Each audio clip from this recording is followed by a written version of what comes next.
The COVID-19 pandemic continues to affect our lives, but what's its connection with the Spanish flu of 1918? Just doing his job, a new London-based Coast Guard police officer tells his story of saving 15 people from a burning house, and a look at some of the top stories from around the region. This is Connecticut East This Week.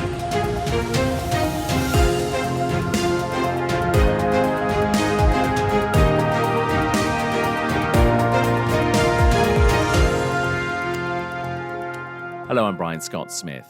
The coronavirus pandemic is still with us, and slowly life is getting back to some form of new normal. So what's its connection with the Spanish flu pandemic of 1918? So joining us on the podcast is Mark Zimmer, who is a professor of chemistry at Connecticut College. He also teaches a new course, COVID-19, Diseases Without Borders, and is the author of a soon-to-be released book, The State of Science. Mark, ever so many thanks for joining us on the podcast. Well, it's a pleasure. So first question, you wrote this great article about the 1918 flu epidemic and what that can teach us about COVID-19. But before we get into the whole thing, there's an interesting thing about the Spanish flu that you say didn't start in Spain. So why did this country get stuck with the name? So 1918, I guess that's the more commonly used name today, 1918 flu. That was just the start of the First World War. There was a lot of movement and a lot of people coming together in real dense areas for the first time. And one of these places was Kansas. People were coming from all over America into camps in which the soldiers were being trained and then sent across the world. And it turns out that the flu did a spillover from pig farms in Kansas into these camps. And people spread all over the world, and the flu, just like COVID, then moved around the world. But Spain was the only neutral country in the First World War at the time, and so they gave real numbers of the people who had the flu. And so the rest of the world decided, okay, we'll call this the Spanish flu. They're neutral, it'll be the easiest to blame them. And so that's how it came to be called the Spanish flu. Now, of course, everybody knows about the Spanish flu, and it was probably the last real big flu pandemic. We've had, obviously, other pandemics in the world. But how does it compare, though, to the COVID-19 outbreak, which we're all facing now? So there were other flu outbreaks that were maybe even bigger, but they weren't quite as lethal. So more people got the flu, but because it wasn't lethal, less people died. So you have to have a combination of something being really infective and then also high mortality. And that's really what made the 1918 flu so very dangerous.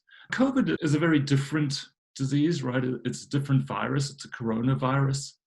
It's not an influenza virus. The 1918 flu was interesting in that it affected mainly younger, late teens. When we think of people as being really healthy, early 20s, early 30s were the most affected. Whereas with COVID, it's mainly the older population significantly is affected by COVID. So teens might get COVID, but when they get it, it's normally asymptomatic, and we don't even know that they've got it. It's only tests that are showing that they might have had it in retrospect. So I think those are some of the big differences. And what lessons do we still need to learn from the 1918 flu pandemic as we continue to face, obviously, the COVID-19 situation? Well, I think there are probably two very big ones. And the one is in the name, right? The Spanish flu is the blame game. I think we don't get anywhere by saying this is the Chinese flu. There's no doubt it came from China, but China actually warned us way in advance. We didn't really take much of advantage of that early warning we had. And I think it's really important that now everybody works together. One of the advantages we have over this virus is that the virus can't communicate with itself. We can talk to people in China, in South Korea, in Germany, and find ways to combat COVID. The COVID can't evolve here with things that's learned in Germany. So that's something we should do. We should all cooperate, and especially with future outbreaks. I think Ed Yong wrote this article that I really like a lot, in which he compares the COVID outbreaks with playing whack-a-mole. That now we're at the stage where there are going to be outbreaks here and there, and we're going to have to whack them really quickly. And in order to do that most effectively, what we're going to have to do from now to the point that we have a vaccine is cooperate. So as soon as there's an outbreak somewhere, doesn't matter if it's here or in Venezuela, the whole world has to help the place where there's an outbreak to try and prevent future outbreaks and prevent the outbreaks from growing much faster. And then the other thing that we need to learn from 1918 is, before 1918, people self-isolated out of fear, because there was something like the plague, for example, and nobody wanted to get in touch with anybody that could possibly have the plague. And people stayed at home because of that. 1918 was the first time that science was saying, this is spread by contact, wear a mask. And so in 1918, for the first time, we were starting to wear masks. And I think that's something we should learn again, is, stop this disease before we get a vaccine and we've got better medicines. What we're going to have to do is we're going to have to be careful. And being careful means keeping a distance, wearing masks, and just not getting into close contacts with large numbers of people.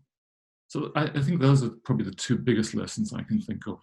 And I'm guessing also the 1918 pandemic, did that help us, develop what we now refer to as social distancing? Yeah, that's when we got the scientific knowledge. Oh, it spreads from person to person. And so people shouldn't come too close to each other. And so we got social distancing. Of course, since then, people have been doing the most amazing studies. One of my favorites is a professor at MIT, and she studies sneezes. And she's got these really high definition cameras that can take pictures at fractions of a millisecond. And so you can actually see everything that comes out of the sneeze, and then see how far it travels and how long it's suspended in the air.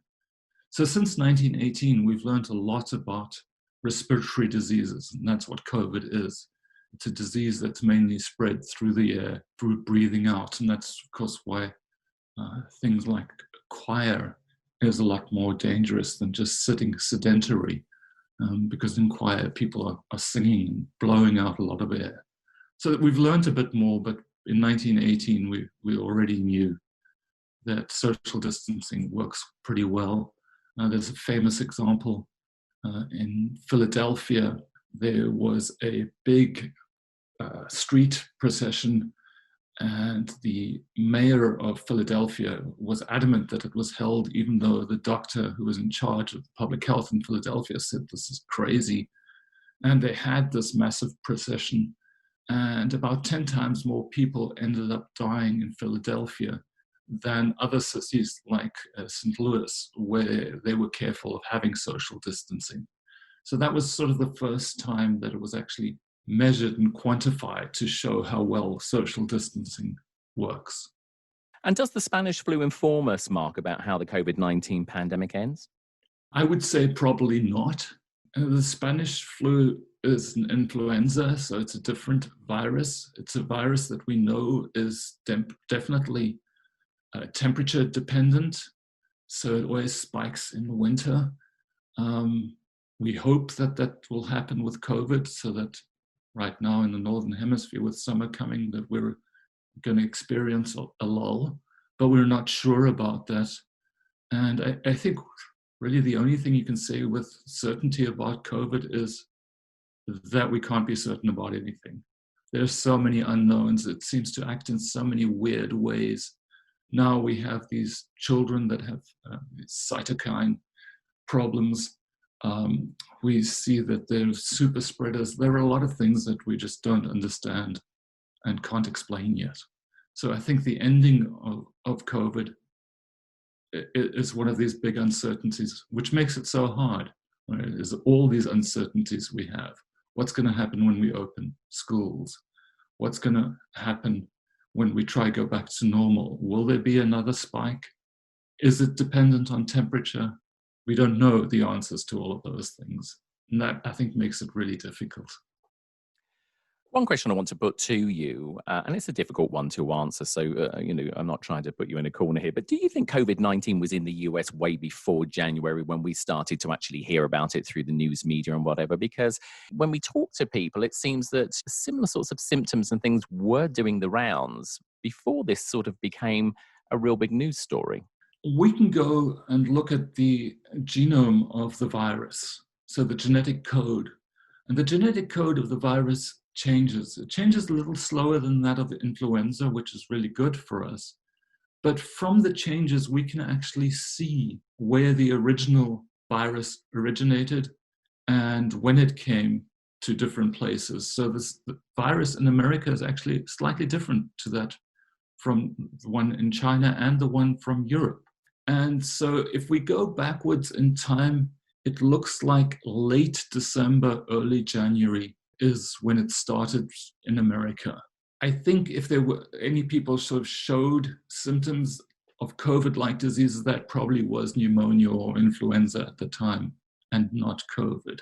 So far, nobody's sort of shown anything much before late December. How good or not is the science here for COVID-19? And specifically, are we pushing science too quickly, especially on, the vaccine side? Because my understanding is from talking to various scientists, it normally takes anything up to about 10 years for, a good quality vaccine to come to market because of regulatory requirements and obviously testing. So are we pushing science too fast on this to obviously try and come up with some sort of vaccine? And also, by pushing science so fast, are we actually damaging science in a way because, maybe some of the results or some of the things that science is trying to do for us may not be as good or the quality type of science that we're used to? Yes, I think there's this common misperception of science that's generated by people talking about science, is that science is a pathway, a linear predetermined pathway. So if we're doing research, we sort of know where the research is going. And that's because when we report the results of the research, we tend to just report the results of everything that's worked into a story. But in reality, when you're doing science, you try this, you try that, you try this, you go off the path, it doesn't work, you try something else. And it's a long iterative process. And at the end, what you hope is you get a neat story and that other scientists agree with it, and you get some consensus about it. So that's really difficult to get. It takes a long time. COVID, this was the first time we'd seen this very variant of this kind of coronavirus. So we don't know anything about it. So lots of scientists all over the world are doing research, and some of them obviously are going in the wrong direction. And it's going to take a while for us to realize that, because other people are going to have to replicate that research to see, does it work? Is it real? And does it lead to something constructive? And so typically the way that's done in science is we have peer-reviewed journals. So if I do some research, I send it to an editor of a journal. The editor sends it to 3 experts in the field. They read it and they say, yes, this should be published. No, this doesn't seem to make sense to me.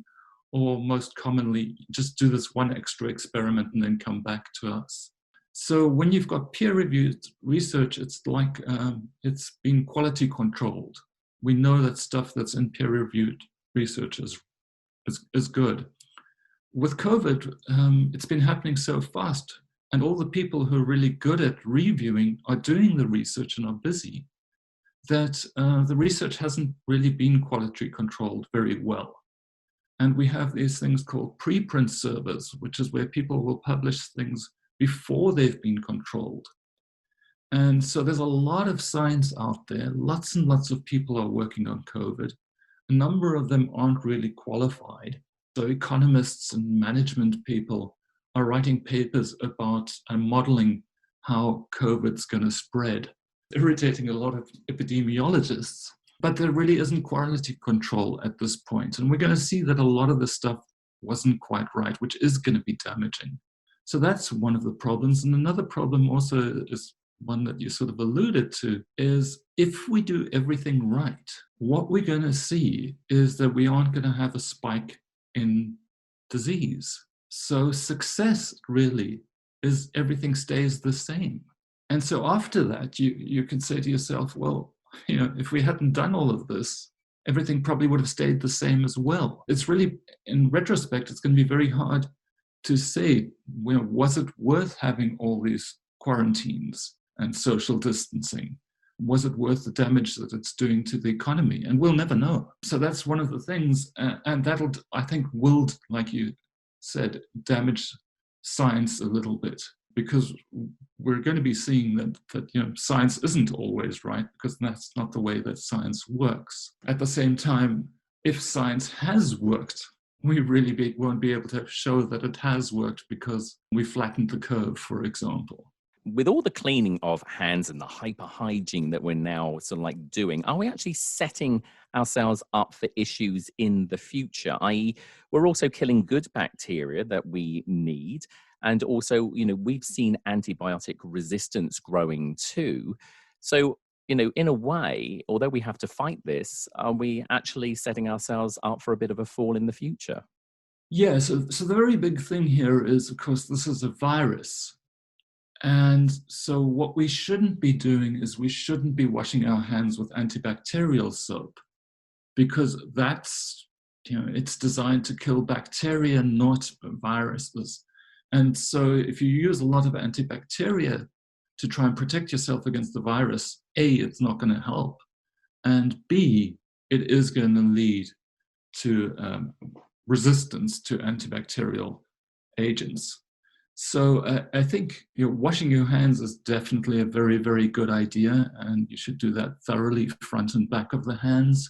But don't use antibacterial soap. It turns out that these viruses have spikes, and these spikes are actually quite fragile, so a lot of friction will just break these spikes. So just the act of rubbing your hands when you're washing it will kill the coronavirus. So I think washing hands is certainly a good idea, but don't use antibacterial agents. One of the strange things that people have noticed is if you look at the mortality rates at the moment, they're actually lower than normal. And that is because we're socially distancing, because we're being so careful. So we don't have as many deaths from other things. We have more deaths due to the coronavirus, but we're actually being a little bit more healthier by social distancing. Maybe another interesting thing that I find this fascinating is that we're much, much better at monitoring earthquakes at the moment, because there's a lot less industry and cars on the roads. So the sort of background noise of the earth vibrating is less than it normally is, which means we can now do measurements that we could never do before, because there's just less vibration of the earth. It sounds like, despite the fact that this is not a particularly nice virus, that it does have some positive effects that's coming out of it. Mark, it's been a pleasure talking to you. And just tell us your soon-to-be-released book, The State of Science. When is that coming out, and where will that be available? It's July 20th, and pretty much anywhere on the internet. So Amazon, any online bookstores will have copies. They have copies already. Well, we look forward to speaking to you in the future, and obviously the students at Connecticut College are very lucky to have you. And again, thank you ever so much for joining us and talking to us so extensively about the COVID-19 situation. Well, thank you very much, and thanks for having me. When a building catches fire and people are trapped inside, the results can sometimes be devastating. But for Patrick Kellner, a new London Coast Guard police officer, his own safety wasn't the priority when he ran into a burning building to save the occupants. May 17th, 2020. Tell us about it. Normal weekend duty, winding down towards the end of my shift. Just did shift changeover for the security guards, and One of them happened to say something in the first responder field that we kind of see as like bad luck or bad omen. That's like everything's quiet, nothing's going on, and that's what one of the guards said as he was heading out the door. And we kind of joke about that around here. And 15 minutes after that, I'm driving by a house and it's got smoke coming out of it. So kind of noxious brown gray building fire smoke. From there, I could see people inside the house. Made the judgment call to go inside. I didn't see any flames or anything like that, but judging by how the smoke was coming out of the building, I figured that it was within the walls. It goes without saying that your training, all your training kicked in. But, I mean, we're in a situation currently where the world is dealing with COVID-19. At any point, was there any conflict, or was there any, should I be actually entering this house? Was there a moment's hesitation? Were you thinking differently, is the point I'm trying to make, because of the situation we all face ourselves in at the moment? At the time, no, didn't even cross my mind. I didn't even put my little dust mask on until after the fact, and everybody was out in the street, and I realized, hey, I'm standing in a group of people. It didn't cross my mind till afterwards, and then I was like, probably should put the dust mask on now that everybody's standing out here. But and what was the people's reaction? Obviously, when you entered this property, which is now on fire. So when I parked the vehicle, I could see people in the first floor, elderly woman, and she was kind of peering out the windows. It looked like she was trying to figure out what was going on. I yelled at her from outside of the house, "Hey, let's get out of the house." I went in through the back door, and there's kind of like a little mud room and then a staircase that goes all the way up, and it enters right into her apartment. So I told her, I was like, "Hey, your house is on fire. Let's start getting people out." So she came out. There was a couple other people in the apartment. Not too sure how many people were in the first floor. And then from there, people on the second floor didn't seem to understand what was going on at first. By the time I was dealing with the people on the third floor, they well knew, because I'd been yelling and screaming, and everybody in the house was telling people to get out. So, but yeah, initially, you could tell they weren't quite too sure what was going on, because, like I said, there was no obvious flames erupting from the building yet. So I had also called 911 just to make sure. I think maybe my whole time inside was maybe five minutes. By the time I had gotten everybody out, New London police had just showed up, and then we worked to start securing the scene to get people back, keep people from going back inside, keep people from trying to help. But at that point, they don't have the training, and it's more dangerous for them to be around that situation and to stand back and let the fire department deal with it. So. I mean, I know you don't do this job, and none of you do this job to be called a hero. This is the job that you do. However, at the end of the day, 12 to 15 people's lives were saved as a result of your actions. To me, I didn't know there's that many people in the building. I knew there was quite a few. It's a three-story apartment. I don't, like you said, I don't feel like a hero for doing what I did. I don't want to say I would hope somebody would do the same thing in my situation. In my 14 years of being in the Coast Guard, you deal with a lot of stuff that you just start dealing with it or reacting to it naturally. To me, it more makes up for the times that I haven't been able to get there in time for people. With being in 14 years, I've done a lot of search and rescue and stuff like that out on the water, and you can't get to everybody all the time. It's just how it happens, no matter how hard you try.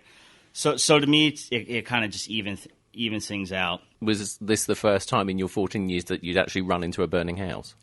No, actually, it's not, and it's not the first time here. Actually, the first 2 weeks that I was here and I was training, there's a house here on base, a couple houses here on base, and there was a fire in the kitchen of one of them. They were cooking chicken wings or something like that, and the grease boiled over. And that fire actually did put out with a fire extinguisher. But so yeah, it's not my first time here. There's I have a nickname here, and it's Ladder 38 because of that fire, and we have other little things, all sorts of little fire alarms that go off here all the time. So the guys, ever since that, jokingly called me that. So it's kind of interesting that my last couple weeks here before I transfer, I'm dealing with another fire situation.